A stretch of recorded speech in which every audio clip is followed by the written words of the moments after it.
There we go. Hello there, and welcome to Dance of the Soul, the Dance of the Soul. And Regan usually is here, but yet today he's not here.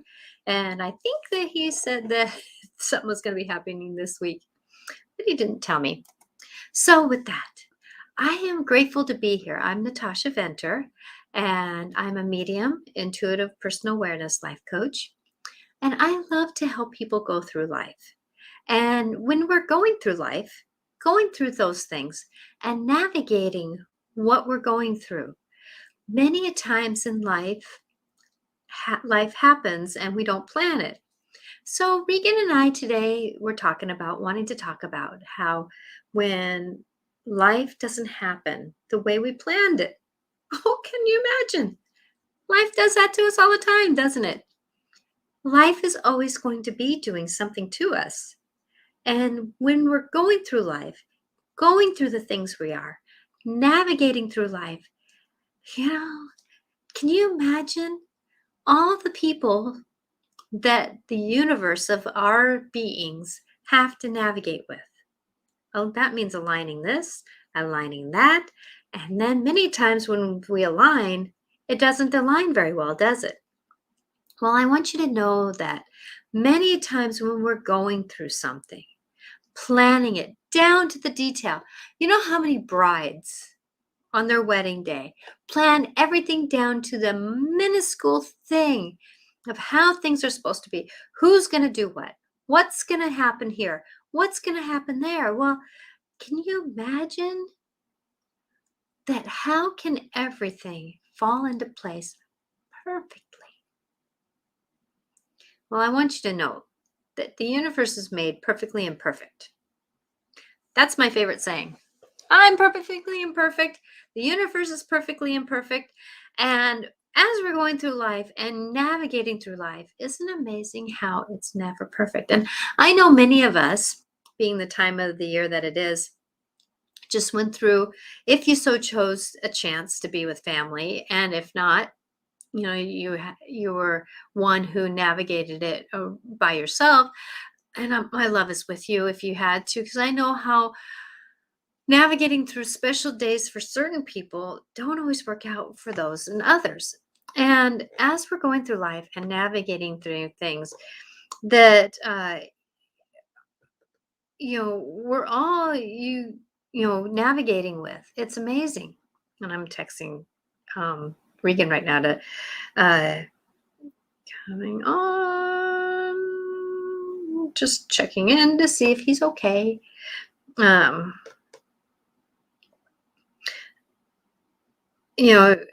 here's another chance to say, we planned on being together. I texted him last night, and is he here? No. So things always work out the way that they're not supposed to sometimes. And when we're going through life and managing through life, that no matter where we're at, what's happening, there's always another plan. There can be always another plan. And isn't that amazing? If you think about all the people in this world, and then you think about all the plans that we have, the perfectionism that we have, the knowings that we have, the life that we have, isn't it just amazing? Isn't it amazing how, if everything was to work out perfectly for everyone, what would our world be like? What would our world be like? Well, I know for me that I can witness that if life worked out perfectly every time, what would I learn? What would I learn? I don't know what I would learn. I'm thinking not as much as what I'm learning when I go through some struggles. And it doesn't mean that our struggles have to be painful. They don't have to be tug and pull. That's perception many times. And I know that when we're going through life and managing life, and like with Regan, usually is here, great hypnotherapist, knows about life. Well, something pulled him away because he has his life and he has to negotiate what's in front of him. And when we're working through life and going through life, does things always work out the way we want them? Actually, sometimes they're supposed to work out perfectly what they're supposed to work out, which is perfectly imperfect. And I can tell you that the woman who is planning her wedding down to the nitty-gritty, or whoever it is, it could be the man, it could be the spouse, it could be whoever that person is who's planning their wedding, that when we're going through something like that, the more we trust and surrender and accept, who isn't those tricky words? And aren't they triggered words? Accept what in life? Accept, trust who in this life? Accept, surrender. Oh, and accept what's happening to me? Surrender to what's happening. Trust that the greater good is happening. And accept what's happening to me? Because many a times, and I'm going to tell you, there is something in my life that happened that had a hair business. It's going great. I was in the right place. I was busy, 3 to 6 weeks in advance. I was scheduled out. Things were happening. And then my arms started going weird. I started getting cramps. I started getting numbing. I started getting a lot of pain.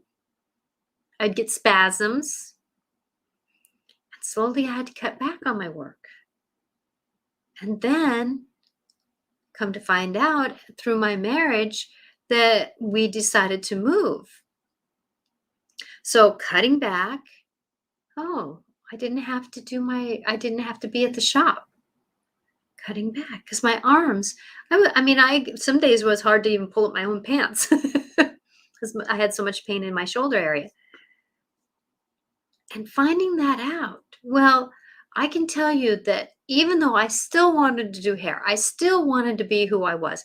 I felt so purposeful. But life had a different plan. Life had a different plan. And going through life and managing that, it was interesting. It was interesting. Because of the fact that looking back now I didn't have the foresight to see exactly. Even me being intuitive, I did not have the foresight to see exactly what was going to happen. Well, as we moved and as my arms made me walk away from my hair business full time, I still would go down twice a month and do just cut a few people's hair. That as I walked down that road, well, I can tell you that right away that my dad ended up passing away. So and I got pregnant. And then my dad passed away. See, he passed away 6 weeks before my first child was born. That as we walked forward, that I was able to navigate through the grief. And I don't know if people who work and still go through the grief process, because that is something totally out of our control, the grief process. Well, now being where we're at, me now having a child and navigating through those waters of sometimes having to carry a baby and my arms were hurting still, that I learned a lot about myself. So there's another thing. So life wasn't working the way I wanted it to. It was actually working the way that it needed to. And then as I walked forward, my mom started getting sick. So my dad died of lung cancer, came from his colon. And then my mom, 2 years later, after that, started getting symptoms where she couldn't walk as well. She couldn't hold things. One of her arms was starting to go away. She was carrying it around like this because she couldn't really use it. Well, come to find out she had Lou Gehrig's disease. Oh, so me not being able to do my hair business. I was able to navigate through my father's passing. Then I ended up being a caregiver for my mother, which ended up giving me a chance to get pregnant again too during that process, because of the children. So within 4 years, I had my dad pass, had my first child, got pregnant with my second child, found out my mom had Lou Gehrig's disease during that pregnancy. And as we go through life and navigating through life, I was on the path that the universe, I call it, I choose to call the universe of love. The universe of love had me in its hands. It gave me the ability, me being home, not doing hair, gave me the ability to spend those last days with my mother and raise my children from birth. Oh, me going on disability because of my arms gave me a chance to grieve my father and be at the hospital when I needed to and do all that stuff that I was needing to be. And then take care of my mom with Lou Gehrig's disease, plus a new baby. I know my hands were full. Could I have kept doing hair? Oh. Now, did I plan on having pain in my shoulders, which caused me to stop doing hair? No. No. But that's the thing about life. And as we're going through life, that one never knows what the bigger picture is for. So when we're going into something, planning it, doing what we need to do, should we think that it could be perfect for us? There's hope. I would put hope out there. I would ask for the magic of things, but being flexible, knowing that there's another greater picture happening here. Another greater picture happening, that as we go through life and managing our life and being purposeful in our life, that being that little bit of flexible gives opportunity, life opportunity to put us where we need to be.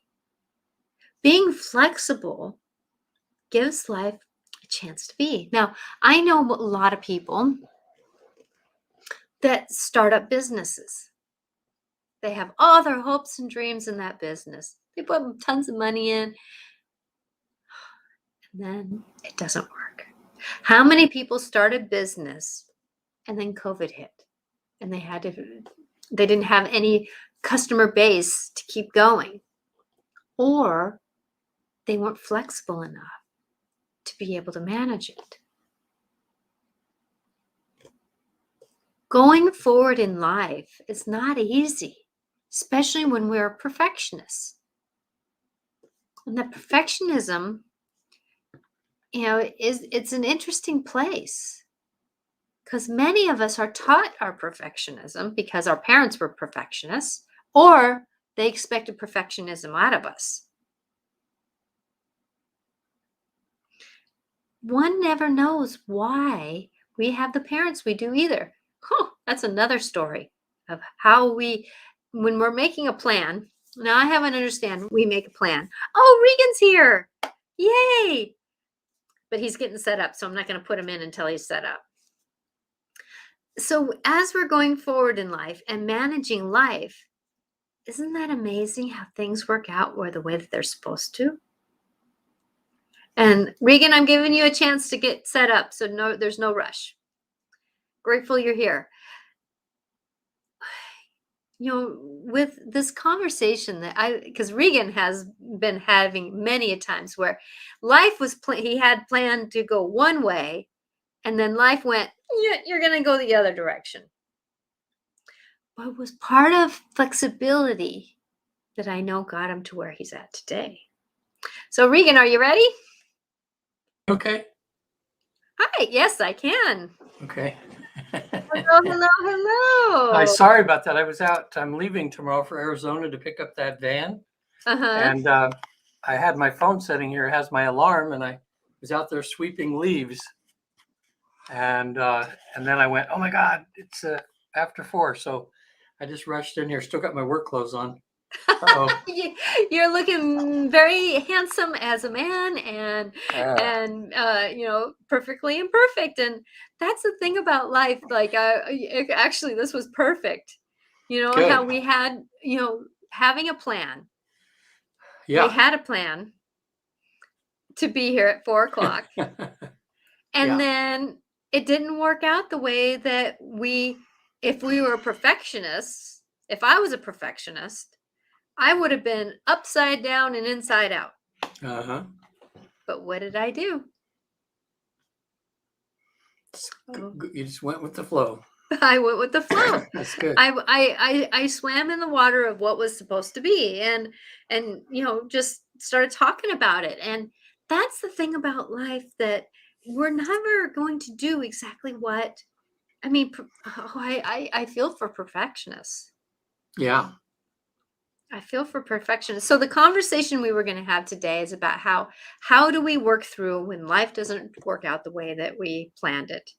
And I gave the example of how, like, a woman or someone who is planning their wedding, and they get it down to the nitty gritty, everybody's going to be here at this time, and and then somebody just throws a whole wrench into the whole thing, and their day is ruined, but really it's not. Yeah. We always have, like, one of the things that doesn't always go as planned is when Patty and I decide to go out for the evening, have a place we want to go. And then for some reason, it's, just too busy. We can't get in. They're closed for some weird reason or something. And instead of getting upset because we were really planning on that night, we always kind of look at each other and go, okay, what's our plan B here? And then we'll just kind of go with the flow. We'll end up at some restaurant we never heard of before, have a great meal, and we'll go, gosh, and it happens over and over and over again, where the plan B ends up being where you really needed to be, Mm-hmm. So I say, like, when you're making plans, if you goofed up, like, for instance, just now, I should have had the phone in my pocket out there instead of here, but I didn't know I was going to be outside for so long. Mm-hmm. And I'm not worried about it. And I hope that you release the worry about being here, because it was actually perfect for our show. Yeah. No, because, I felt okay. And when I saw it, and I just said, thank God that I saw it now instead, because in a minute I was going to go out, and because I have to leave in the morning and going to be gone for 10 days. And we've been gone for 9 days until last night in Monterey still. So, I had to get the pool done and the lawn right and then rake the leaves. And because I don't want to leave this place, looking awful for whoever else is here, because that stuff's my responsibility, so. I hear you. Mm-hmm. Anyway, but I knew you would be okay, it'd be cool. So I didn't worry about that. I just was a little upset with myself. I went, I should have had that out there. So, but sometimes when we are the ones that make the goof, and then things don't go as they planned, because let's say we missed a flight because we didn't get up that extra half hour early that we should have, so we just miss our flight, or we go, oh, I can get to the airport in this amount of time. And then you get there holidays and there's twice as long a line as normal. Or a car accident on the road. Yeah. And then you're mad at yourself all day. Like, oh, I should have got up that extra half hour, or I should have left on time, or whatever. But you're still left with the situation, and you can either beat yourself up and feel awful all day, or you can try to learn from it and go, promise yourself next time you're going to be on time. You're going to do this and that. Forgive yourself. And then so you got to take a later flight and stay in the airport for 5 hours. Well, that's good reinforcement for training you to get there on time, So I'm glad that I'm with a partner that can go with the flow, and she likes that about me too. If something doesn't work out, we just, okay, here we are right now. Let's make the best of, and making it adventure, now. Mm-hmm. So, well, I know for me that and I don't know this, this would be a good question for you, that I have an understanding that I get a kind of a feeling I gotta leave. I get kind of this antsiness. Okay, time for me to leave. Or I get kind of that delayed feeling. Like I get kind of off track, and things just kind of fall into place, like I can't find this and I can't find that, or and that kind of thing. And so there's certain situations where I'm ready to leave and it's the time to leave, but there's something that tells me to wait, or there's that feeling to go forward. Do you ever get those feelings? Yeah, yeah, yeah. In other words, you have your plan, and then the universe has their plan. And then again, it's trying to figure. When things happen that are beyond your control. Like let's say there's an accident on a highway, and all of a sudden it's just stop and go for an hour, and you miss something. You don't get to an appointment on time. Well, I was right on time for when I should have been there, but the universe had this accident happen, and now I had to change plans. So then you just have to figure out, okay, you weren't supposed to be there at the time then because it didn't work out. And there's a good story I had about I was going to maybe I told this before since we've been doing this a year, but it kind of ties into this too. Was going to a spiritual camp out back in Oklahoma, and we got to St. Louis, and they had mechanical problems, and there was not another flight, and so they put us up in a hotel, you know. And so we were upset for a little while because we were going to miss the first day of this event that we were really looking forward to. So we ended up at this hotel, and my wife and I had actually, she wasn't, because of something that happened in our life with an addiction that I had. She was devastated, and it just happened to be we were going to this conference, so we hadn't talked all day, and I could see she was really hurt from it. And we got to this motel in a strange place, and because of the little argument we had there, it led to me going to my lowest, and like what am I going to do? I have this addiction. I feel totally helpless. That's why in those 12-step programs, the thing that's so popular, important, is to realize sometimes we need help beyond ourselves, Yes. and you feel helpless and hopeless, and I'd had this addiction for like 10 years. So I was just figured, there's no way out of it. So I went outside, I sat on the stairway on the way down. There was nobody around at this hotel that they put us up in. And I just felt I dropped, like I finally surrendered. And I said, God, I just can't do this anymore. You got to help me, because here I hurt the person that I love because I kept this thing secret for all this time. And so, you don't want to hurt the person you love, and then you feel awful about yourself. It's all the self-deprecation, all the thing like that. But I really, really was sincere in my prayer, in a way of just saying, God, I don't know what you can do, but I can't do this. So I went back inside. She was turned over at the other side, went to sleep. I went to sleep. I woke up, and I had like an out of body, or one of these things where you're aware that you're where you're at. I was in a hospital room on a gurney. And I look around it, and I'm thinking, oh God, what's going on? I'm in the hospital here. And then these double doors that kind of swing open, boom, with all this energy, this doctor in blue pushed through the door, and he was joyful and happy. And he came over, and he had he had the mask on, so all I'm seeing is his eyes. Yes. And I recognized him as a spiritual master.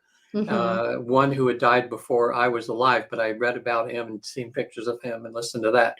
He just smiled at me. I felt comfortable. And then boom, through the door came 5 more, all dressed the same way, where you could only see their eyes, and they have all their, like they're going to operate. And they surrounded me. And then they began to go, what would that be? Clockwise, I guess. Yeah. They began to go clockwise, and each of them bent down, and they kissed the edges of my body all the way around. And then I woke up. Next day, I had no more addiction. It was the weirdest, coolest thing that really proved to me that we have help out there, that are, when we're sincere and we're ready to change, but not until we're really ready, not giving all these excuses or whatever, that they're there to help. So it started coming back a couple of years after that, but I had grown a lot spiritually and emotionally, and I was able to get some counseling, and never took me over again. Yeah. So I just think, I go, oh my gosh, I see some of these people having to go through years of AA meetings and things like that to get out of an addiction, and I go, I'm one lucky guy, because they just came in, took it Mhm. away from me. So if we hadn't missed the plane, if we'd have got there on time, I mean, just so after that, I just realized this, I needed to get off to the side in a strange city, in a strange environment, to have everything to kind of happen to drop me to my The right thing happened. nose. Yeah, Yeah. the right thing happened to get you to that point of surrender.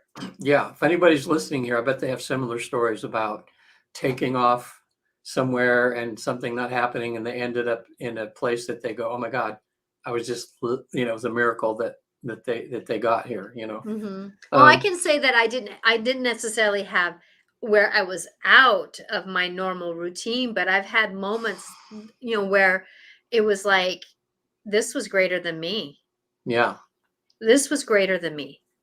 Yeah. Just the moment of the same thing happening with me with my husband, that I ended up having something go wrong with my tooth. I I said to the dentist, I said, I made an appointment, and then I said that if I can get on the cancellation list. Well, they gave me a call and they said, you wouldn't believe this. Somebody just canceled a 2-hour appointment. Can you get here tomorrow? And I checked in. I went, yes, I can be there tomorrow. And I checked in, just kind of me being intuitive. I just kind of checked in, and I went, okay, I'm going to get, there's a 2-hour appointment. My husband did not come home that day, the normal time that he would have. And he didn't come home. And I told the kids, because it was a day off of school or something like that. And I told the kids, Dad will be home soon. I have to go to the dentist. I walked out the door, drove down our long gravel drive. It's about 50 yards. And here he is, pulled over by 2 cops Oh, for drinking and driving. right in front of the house. Right in front of our neighbors, because there's about Oh. 4 houses on our block, and they're all about half an acre. So there's about 4 houses on our block. So right in front of our neighbor's house. The cops had to pull over a little bit to let me go by. And I told him out the window, I said, you're making me have to make a decision. I went to the dentist, had to be numb for 2 hours. I couldn't talk. And so I had to process through what was going on. But the timing, somebody canceled their appointment. I took that appointment. At the same time, my husband got caught by 2 cops on our road because he didn't use his blinker. He blew over the legal limit, which told me that all those times I thought he was just buzzed, he was actually blitzed drunk, because it was a good barometer for me. And he got videotaped for the first time ever. This man's been pulled over several times. First time he's ever witnessed himself drunk. Oh, where he got to see what he looked like. So when he went to court, he saw himself drunk. Now, during that time, my phone kept buzzing because he kept trying to call me, because he knew that something, was happening. And I knew something was going to end that day. Me being intuitive, I just heard that something was going to happen, but I didn't know what was going to happen. But there again, the domino effect of everything happening, it's amazing how when we surrender to it, walk with it, navigate with it, how much things can be miraculously happening for us if we take that opportunity. Now, I can tell you that was the last day that in my observation, he has drank. Wow. He knew. He had one of those moments like you. I don't know if he knew that this whole thing was divinely given to us. Yeah. And yes, he went in and went deferred, so he was able to do counseling for the first time.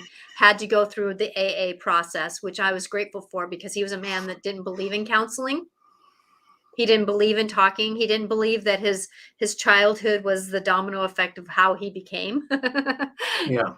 And so with that he ended up having to do a lot of that work himself and figure that out. And he does use AA once a week just to remind him, kind of as a barometer for how he's doing it, because it's his weekly kind of get together, kind of like how some people come and watch us for every week to give them their spiritual barometer.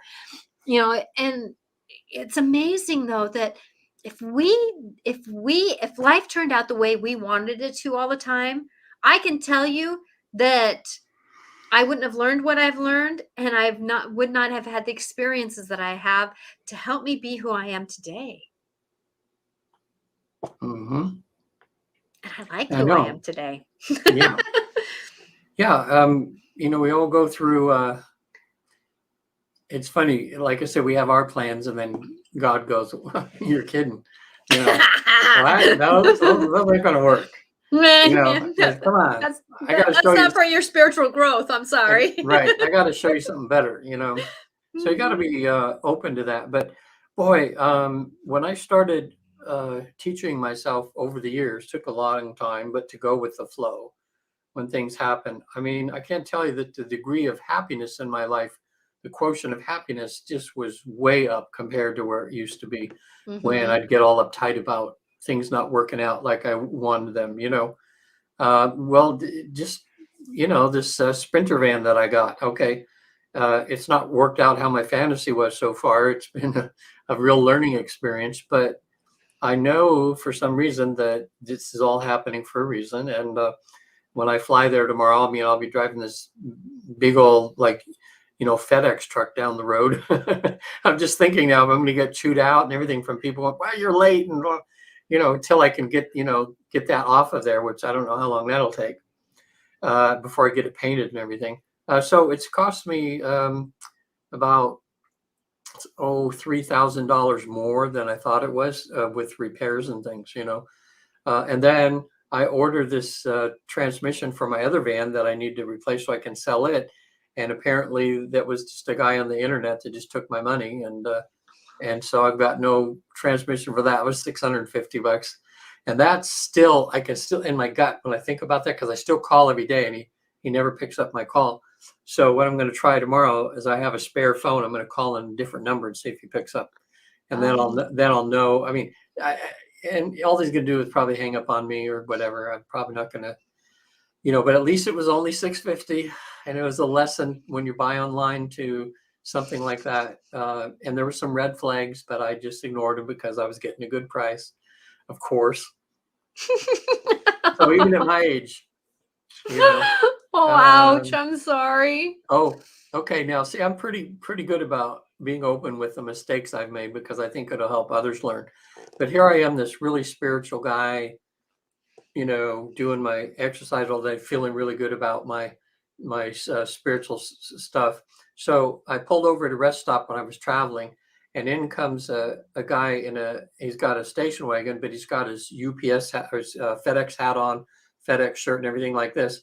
And he comes up to me, it was around Christmas time, about 10 years ago, came up Christmas time, and he goes, "Man, he says, sometimes when there's mistakes and there's overload and stuff like this, the company lets us just take the merchandise and we can just sell it on our own." And he had this brand new computer with a picture of it on the box, and I just had happened to be looking for a computer. And I knew that this one new was about $1,500. He had it for like $600, Oh no. So I said, "Well, I don't have that." I said, "All I've got's like $180. That's all I had in my wallet." And he goes, "Okay, I'll just take that because it's just free money to me and whatever." So he got it, and man, I couldn't wait. I sat there in the car, and it was so wrapped with tape and so much stuff. It took me about 10 minutes to get it apart. And then I opened it up, and there was phone books inside. And I just gave him $180. And I just looked up and I said, "Okay, God, there, we got my greed going here." It was a real humbling experience to show that I still had a ways to go, uh, he was long gone. I mean, he probably did that all day long. He'd steal merchandise, wrap it up, and who's going to find him? So that's if it's too good to be true, a lot of times it No, is. and there's those. I think that's where we kind of get out of our body. We get in the mind. The mind likes to say, "Oh, look at this." And I even get sometimes when I'm talking with someone, I get that feeling of who they want to be, not who they truly are. Yeah, So even I, in my intuitiveness, gets this kind of weird, like, is this true? Is this not true? And because I get the feeling of how somebody wants to be. They want to be good. They want to do this. They want to do that. But then there's this other side of them. But then there's that little part of me that goes, Natasha, Natasha. and it's a whisper, it's like, Natasha. Yeah. yeah, Yeah. And that's where I just even take a moment. I'm not too sure if I want to do that or not. yeah, And sometimes that gives life an opportunity to show me it wasn't supposed to be. yeah. It wasn't supposed to be. I'm just thinking, with all these store robbings where they had 80 people broke into one store. I forget, it was uh, is a gang all dressed in black with masks and everything. 80 of them crashed the store and just broke the windows, took off running, got in their cars and took off with. They say they got about $1 million worth of merchandise Wow. between the 80 of them, and most of them were probably, they caught two who were trying to get away in their car. It was two girls. When they unmasked them, they were two teenage girls. And when I was watching, there's a great. It's on Netflix. I forget what it's called now, but it's new. It's all about the brain, and they were saying how teenage brains aren't fully formed yet. Mhm. In other words, they showed the front part of the brain. There's a whole, like a third of their brain that's not fully formed until you're like in your mid to late 20s. And Mhm. so because I'm just thinking that's when that's why teenagers, they're just notorious for doing stupid things, and things later on they go, wow, why did I do that, and everything.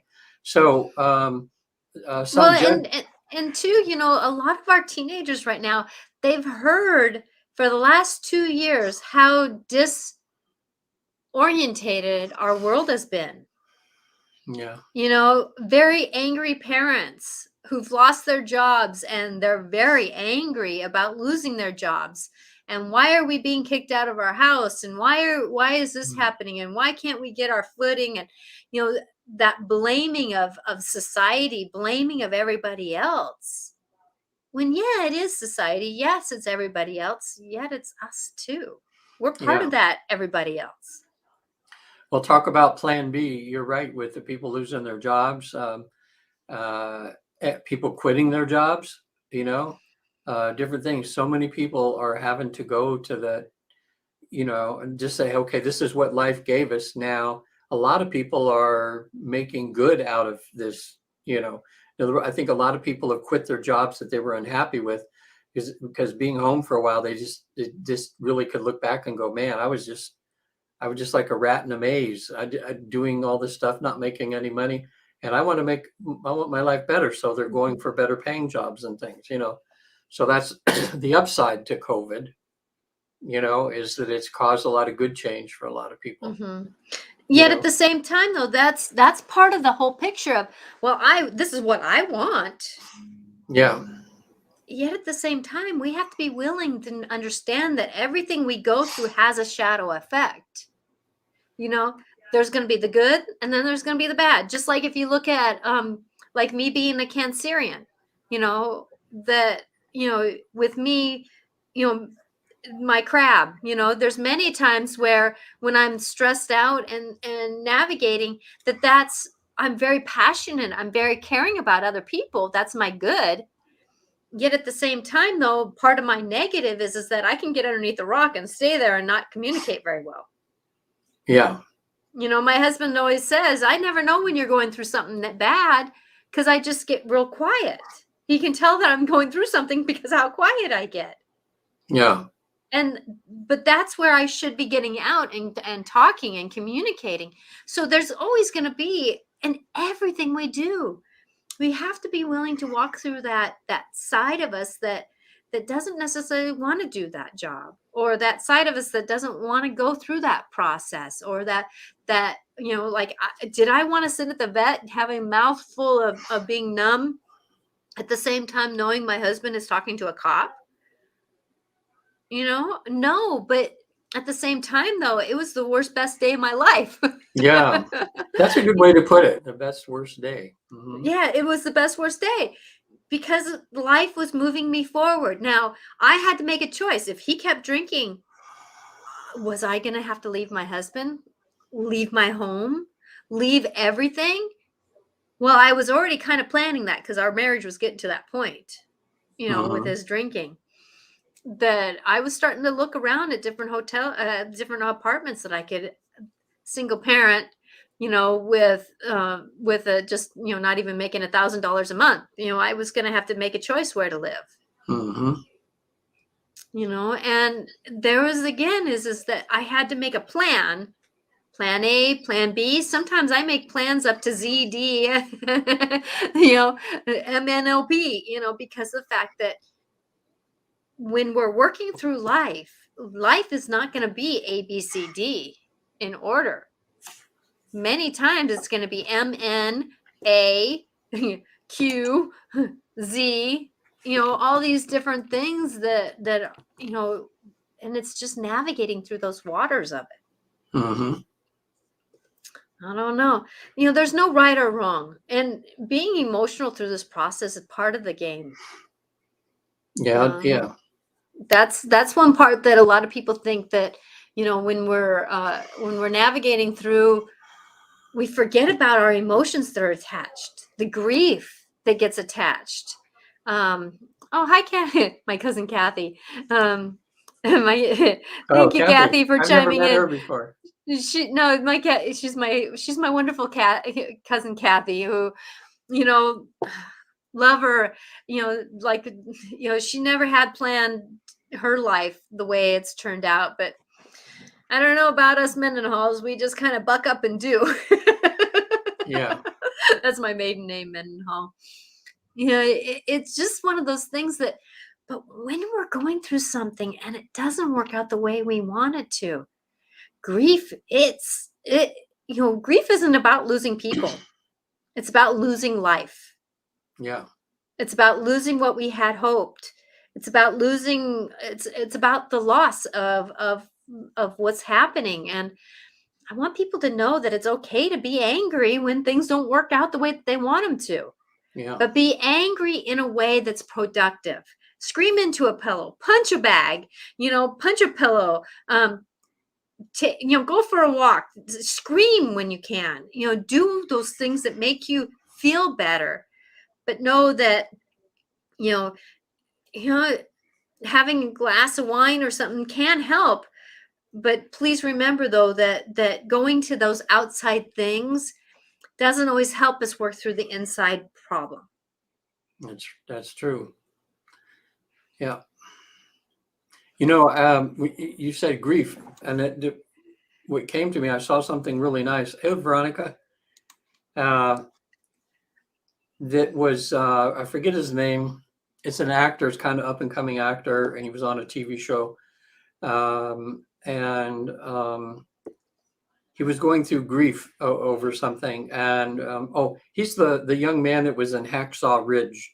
I don't know if you ever saw Hacksaw Ridge, about that. He was that young man who refused to carry a gun, and they tried to kick him out of the army, but he says, no, I just want to help people. But no, I did not see that. Oh, it's really good. It's really good.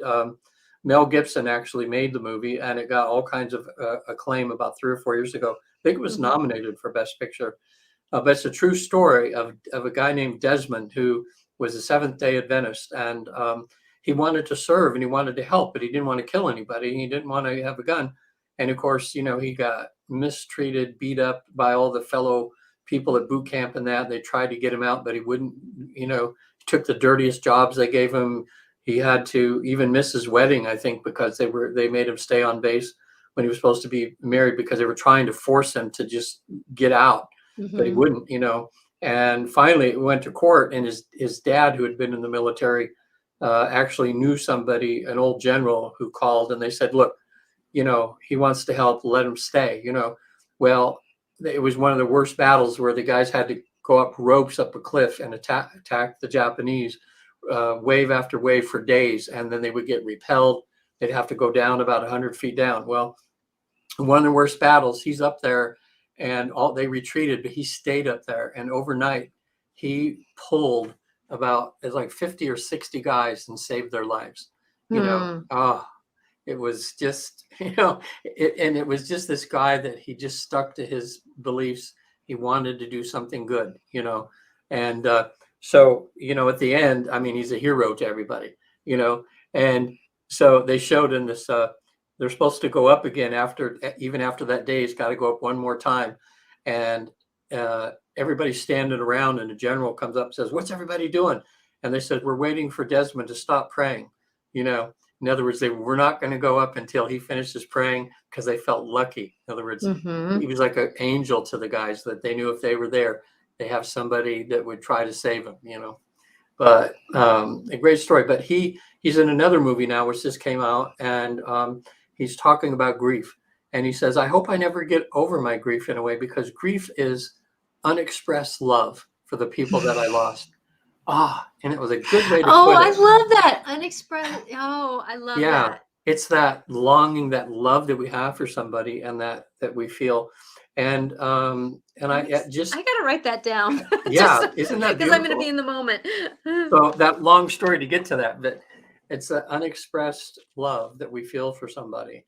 So that's why I think even though when you've lost someone, you've dealt with your grief and you've gone through it, there's still that sadness that comes when you think about them, even 20 years later, Because it is, well, and I like to add on to that it's that unexpressed love of something also, because there's so many times that we so love that company that we wanted to start. We so love that moment that I wanted to get and have dinner with someone, but then the universe told me that I couldn't because someone called and they needed me to do something else, and there's those things, and it is about personal choice also. Many times we have a personal choice. I know for me, though, that my perception has saved my bacon going through my life. My perception, because of the fact that there's many times, like the moment that I was sitting in the hospital, or I mean in the dentist, going through my husband's situation that he put us through, that I had to work through those emotions. But I was also going, okay, here's an opportunity. Okay, what's going to happen now? Okay, what's this going to teach me? But I can tell you that I was done at the dentist, and I was starting to walk out, and my dentist, who's been with me, well, my kids have started going to him when they were 3 years old. So walking out, he turned around and said, codependent. Are you codependent? Those words hit me in the back of my head and then came forward and then hit me again going back. And I told him, I said, I'm not codependent. I will not buy his drink. I will not help him out that way. But I'm codependent because I put up with his drinking. And I coddle, I make everything better for him around it. In other words, I'll quiet the kids. I'll make sure the kids get their homework done. I'm codependent. Oh. I walked in my doors after that moment, a different person, because I stopped being codependent. Yeah, it took practice to remind myself many a times. But I was codependent. I was done being codependent. Yeah, people don't realize that's they don't. I didn't even know what codependence was until my second wife and we were dating or something, and she was getting to know all about me. And she goes, "I think you're codependent." And I go, "Well, what's that?" She actually encouraged me to go to some counseling, and then I found out, wow, yeah, I really was, because I was married to a person for, my first wife for 20 years, and we worked together we were professional clowns, and we went all over with the big tent and fairs and malls and clown schools and everything, and it was just beautiful. And when we got divorced, I'm sitting at a table in a restaurant, and I couldn't even order a meal like by myself, and it was the weirdest feeling. I couldn't go to a movie by myself. I mean, I went to a movie, but I was so uncomfortable. I didn't enjoy it because I had gotten so intertwined with me being that other person, that it took a while, for me. So counseling really helped. Speaking of that, and maybe you want to talk to me after we're done here. I got a call yesterday from my brother, and he'd gotten a call from my ex-wife's husband that my ex-wife is dying of cancer right now. She's in Oh. hospice, and that brought up all of a sudden all kinds of stuff, and she'd had some ever issues. I had some of mine. 20 years, it was just time to move on, for both of us. But she, at one point, her therapist told her, back after we'd been divorced about a year and we were still clowning together, I was hiring her and booking her for things, and the therapist said, "Don't, just cut them off, because you're in a new relationship now, and you need to focus on it and not be involved with me still." And I so much so that I'll write her a letter about every 2 years just to let her know what's going on, but I never hear back. I never hear anything still. But apparently she's had pancreatic cancer for the last 20 years on and off or something. Now it's gone to her brain or something. So, that's bringing back all kinds of things. Yeah. I mean, it's like, so I'm grieving, but I'm okay with it. It's weird. It's like, I guess it's been 20 years and it's like old history, a chapter in my life that was closed, mostly closed. But so that's the thing about that's the thing about grief or hearing something. It circles around. Did you see how fast I do that? Yeah. And it's quick, and that's the thing is that it's okay to, like, it's even okay to grieve something that you wish would have turned out. Yeah. Or turned out different. That's the Yeah. thing. Like, I've said this before on, I think, even on the show, that I was walking up to someone and I just noticed he was down, and I said, "Are you okay?" And he goes, "Oh, I'm okay." And I said, "Are you sure?" And he goes, "No, actually, I just found out my father passed away, and I never knew him, but I wanted to Oh, meet him." yeah. And he passed away, and I said, "Yeah, that grief is kind of hard, isn't it?" He goes, "Yeah, people are mad at me because I'm feeling sad about it." Yeah. And I go, Well, "Why? You're grieving what you wish would have happened. You're grieving that you wish you would have had this relationship. You're grieving that you wish you would have met him in a different way. All this stuff of the story you wish you would have had. You got to grieve that." yeah. And I'm grieving for my son mostly because he was going to go there today to see her, but they've been estranged for, like, I don't know, 15 years or something. And he has a lot of issues with her that that. So he told me last night his dragon was coming out, but I just says, "Look, and he's just the most heartfelt, beautiful human being." And I said, "When you see her, just remember this might be her last days now." And, I says, "Yeah, and we both know that she did the best with what she had to be a good mom, even though she, people looking at it would say, no, she was not that great a mom, but I don't know if she's asked for him to come, or if her husband, just was letting him know, hey, your mom's about close to dying." So I thought, gosh, should I go see her? But I thought, I don't know if she'd even want to see me. I mean, would there be any healing done between us? Would there be anything? Or is it just good just because of the work I do? I know she'll be on the other side and she's going to be fine. And I'm, but I think some of my worst behaviors that I had in my life were with her, and I'm not that person at all anymore, haven't been for 30 years. Well, that's where maybe if you're feeling like you would like to, maybe reach out to the spouse Yeah. and I'll, say, I just want to honor, and heal, let her go in peace. Yeah. Would it be possible I can come and see you? And would that feel right to you or her? Yeah. It's something I had to think about a little bit, but I think that's a good idea because he knows probably he might say, no, uh, she doesn't want to see you or something. And I go, I'm Mhm. okay with that, but if, what I have been doing is thinking of her, like talking to her soul part that's in heaven Mhm. already. And, Good job. yeah, gonna see. So we'll see. Her name's Glenda. Do you get any Glenda? Mhm. Did Oh, you get anything? well,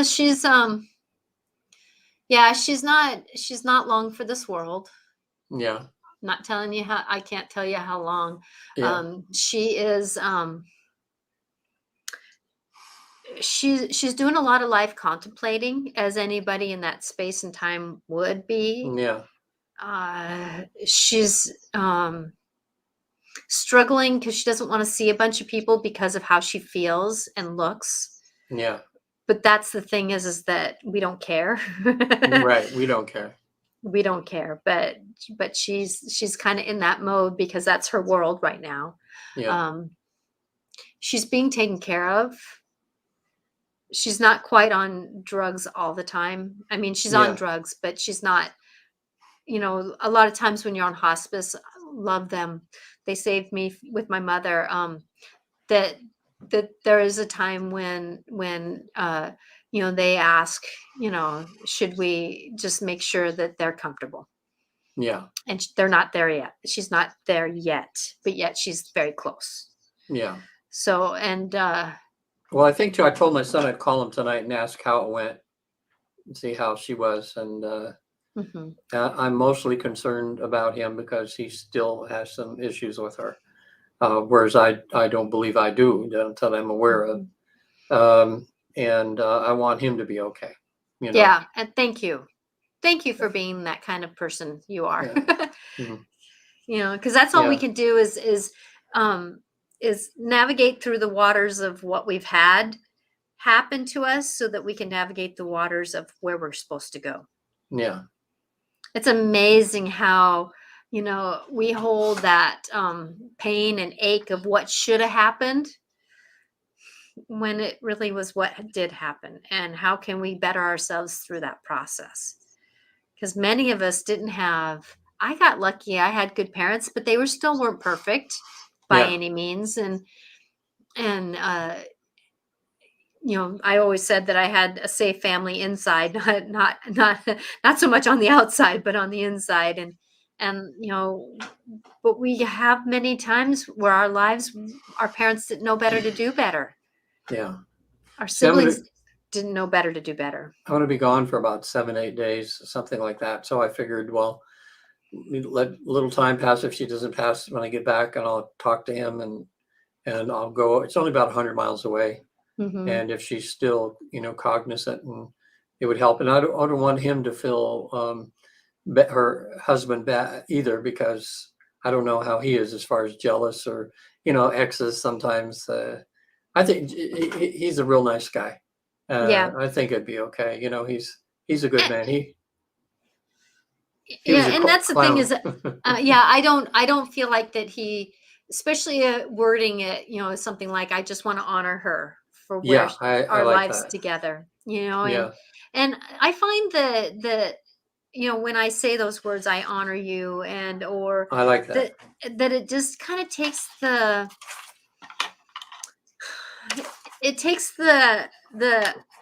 you know the story away of what people perceive, that, oh, they probably would just want to make themselves feel better, and la, da, da, da, da, da, da. Yeah, It sets up the communication a little bit differently, and or you can even just send an email, or something that he can read to her. yeah. I'll do that. I've tried reaching out to him on Facebook a few times and never got a response. So, um, but I'll see now. Maybe and I Someone passing kind of puts somebody in a different perspective. it does. Yeah, Yeah, because he's been with her. He's in first place now because he's had more than 20 years with her. So I say he's had 30 years with her. Oh my gosh. So yeah. Yeah, thank you, Natasha, for that. Like as always, you help give me some clarity to things, and it's neat because I see you help so many other people, and these things that come along with me have really made a difference. So Well, thank you. just those words and everything, like, and how to handle it the way it's good coaching. Well, thank you. Mhm. You know, it's funny because words are not my first go-to, but yet there's times when they Yeah. just come through and I gotta trust. So we're at that 5 o'clock Oh time yeah. frame.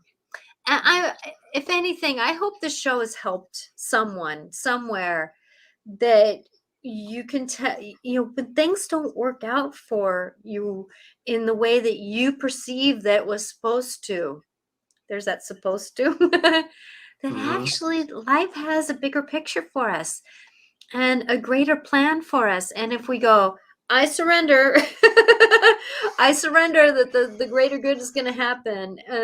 I, um, and I accept that I'm really emotional about this right now and I'm very pissed, you know, and then I'm going to trust the best I can through this process that we're going through. And I know this COVID situation has pushed all those buttons.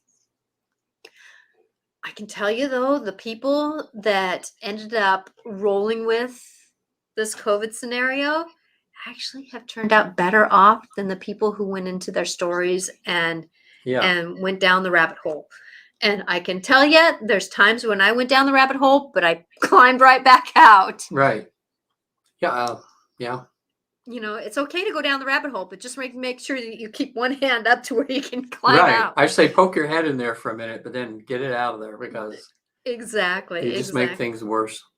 Exactly. Well, Regan, how can people get a hold of you if you're... It's on the screen there, visittheafterlife.com. People have been watching before know that I'm a certified facilitator with the Newton Institute, and we're trained in a process that allows anyone, anywhere in the world now, we can do these online or in person, to have the experience of expanding their consciousness to the other side. It's kind of like what Natasha does all the time, you know, so you can kind of become your own medium for a few hours, you know, and see some things and hear some things and get some advice right from the source. We've had about 65,000 people do it, and we're constantly, you know, learning more about the afterlife. On my website, you can actually see someone going through the process, and there's books and things like that. I'm giving away a free book on my website now. Anybody watching this or sometime in the future, called Reincarnation is Real, and it's about all of the current research being done around the world. And there's a lot of it being done, and we're really finding out that you know, we just go round and round and round till we get it right, in a sense, you know. Well, and it's not even getting it right; it's getting it better. Getting it better, right?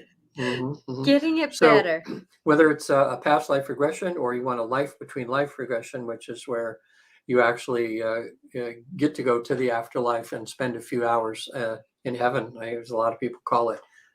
It's a life-changing event for a lot of people. So happy, and also too online, I do a lot of traditional therapy and have some really good modalities that work really well for helping people manage stress, for people getting over post-traumatic stress, fears and phobias, that sort of thing. Be happy to help in the traditional way also. What about you, Natasha? Well, you can reach me at angelicclarifications.com, or my email is natasha@angelicclarifications.com.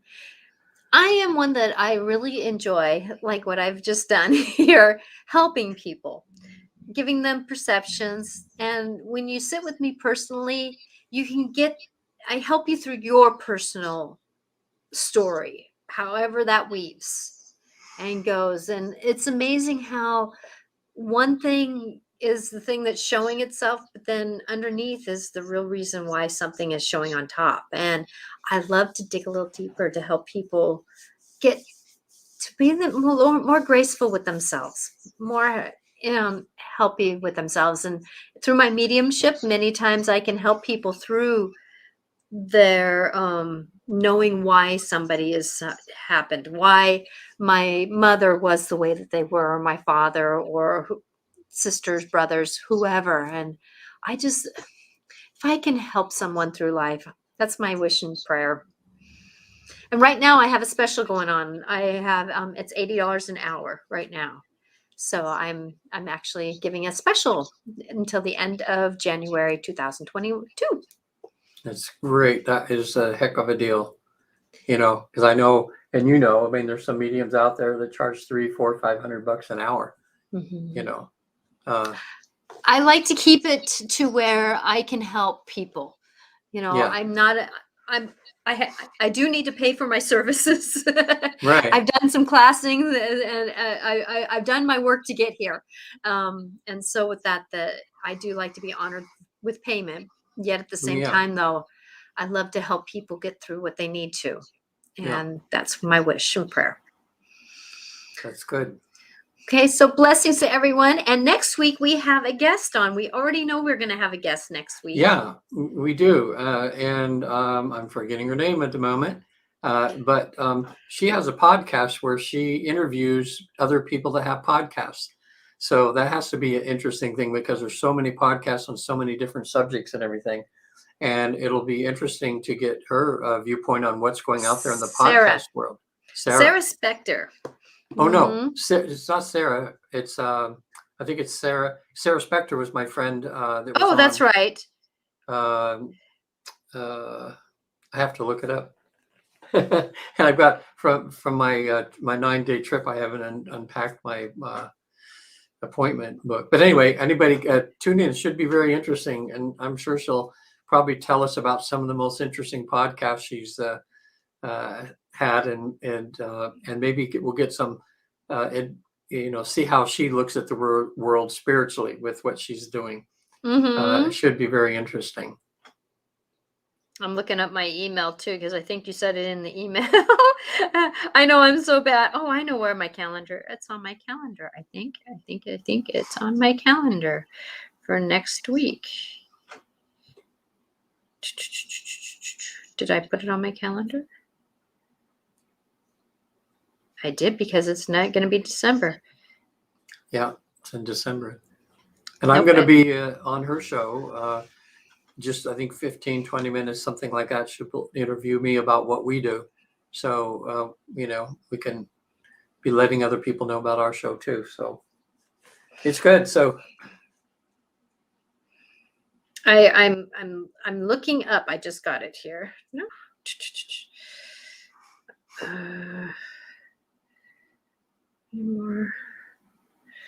Yeah. So next week we'll have a guest and we'll figure it out. It's hard to do everything at the same time. My brain is like going, it'll be good. We can't do this right now. I'll be in, so I'm going to Arizona, and then I have, I'm doing a Life Between Life session for one gentleman down in Los Angeles, and then visiting friends for a few days. And Patty's going, she has a 5-day Date with Destiny that she's doing with Tony Robbins. Yeah, I like that guy. I've been to 2 of his things. I actually got to walk on hot coals, barefoot across, I don't know what temperature they are, but that was something. I did that with 6,000 other people one night at about 1 o'clock in the morning. Corlin? Yes. Corlin. Yeah, it should be good. She sounds very interesting. It'd be great. So, so you walked on coals and stuff like that? Yeah, the Tony Robbins thing, and that's actually where it was neat. I mean, knowing how hypnosis works, when you go to these things where there's 8 or 9, I think there was 9,000 people all together. It's a big auditorium where we were all there, and before we walked on the coals, he got us into a frenzy with video and his talking and everything like that. So when we went out at 1 a.m, we all walked over to the college where they had all the coals and everything. And it was, just kind of putting everybody in kind of a trance to be able to do it, So I just, I had one little tiny blister on my foot, and Patty had 2 or 3 little blisters, and that was about it. But it was, it was cool. I can walk across the coals. That wouldn't bother me. It would be flying, to challenge me, you'd have to challenge me out of an airplane. Me jumping out Oh, of an airplane or yeah. doing something like that, because yeah. Yeah. I walked Pat. across snow, and ice, Uh-huh. and I lava rock. I was on, in the Hawaiian Islands on the lava rock, walking, Mhm. and it wasn't hot. So yeah. All Blessings to right. you, Regan, and Okay. thank you for everything you're doing. And we will see you on the road next week. Yes, I'll be probably in LA then. So talk to you from there instead of San Francisco. I'll be in LA. Yep. And I'm going to be on my show on Wednesday at 4 o'clock Pacific time. Not too sure yet what I'm going to talk about. So I will see everyone on Wednesday. So Mondays and Wednesdays at 4 o'clock Pacific time. Regan and I are here on Mondays, and Wednesdays is my show, Life Clarifications with Natasha. Blessings to you, everyone, and thank you for watching. See you next week.